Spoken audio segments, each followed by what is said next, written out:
যদি আপনি আপনার প্রোফাইল আইডিটিকে সুরক্ষিত করতে না চান তাহলে এই ভিডিওটি স্কিপ করুন, কারণ আজকের এই ভিডিওটি শুধুমাত্র তাদের জন্য যারা আইডিটি হারানোর ভয়ে দিনরাত দুশ্চিন্তায় ভুগেন। আজকের দিনে ফেসবুক আমাদের জীবনের এক অবিচ্ছেদ্য অংশ হয়ে উঠেছে। যোগাযোগ, তথ্য শেয়ার, বিনোদন সবকিছুর জন্যই আমরা নির্ভর করি এই সামাজিক মাধ্যমের উপর। কিন্তু ফেসবুক ব্যবহারের সাথে সাথে আসে কিছু নিরাপত্তা ঝুঁকিও। হ্যাকার, ফিশিং, স্প্যাম, এসবের হাত থেকে রক্ষা করতে আমাদের অবশ্যই সচেতন থাকতে হবে।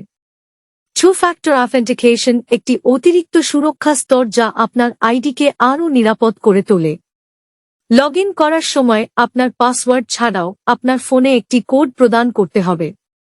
এটি হ্যাকারদের জন্য আপনার আইডিতে অ্যাক্সেস করা অনেক কঠিন করে তোলে।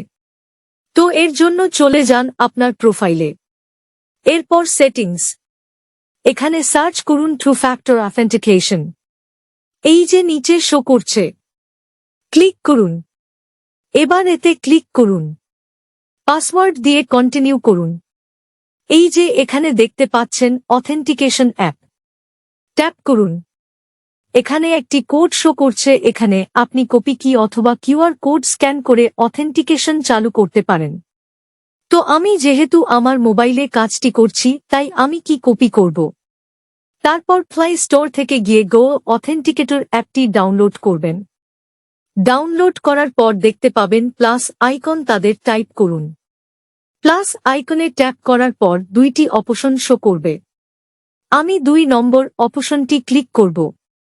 আপনি আপনার সুবিধামতো অপশন সিলেক্ট করে আপনার অথেন্টিকেশন করে নেবেন। এবার এখানে নাম সিলেক্ট করে দিব। এরপর কপি করা কি এখানে পেস্ট করে দিব। তারপর টাইপ অফ কিতে টাইম বেসড করে দিব। এতে করে বারবার কোড রিনিউ হয়ে আসবে। এবার সব কিছু করার পর অ্যাড করে দিলাম। এরপর ফেসবুক অ্যাপ এগিয়ে নেক্সট দিয়ে সব কিছু সেটআপ করে নিলাম। এভাবেই করে ফেলবেন আপনি আপনার প্রোফাইলকে সুরক্ষিত। আশা করি বুঝতে পেরেছেন। আর যদি বুঝতে অসুবিধা হয় তাহলে আমি তো আছি। আর হ্যাঁ, রূপসী টেক এন্ড ট্রিক্সকে মন চাইলেও ফলো করতে পারেন, না মন চাইলেও ফলো করতে পারেন।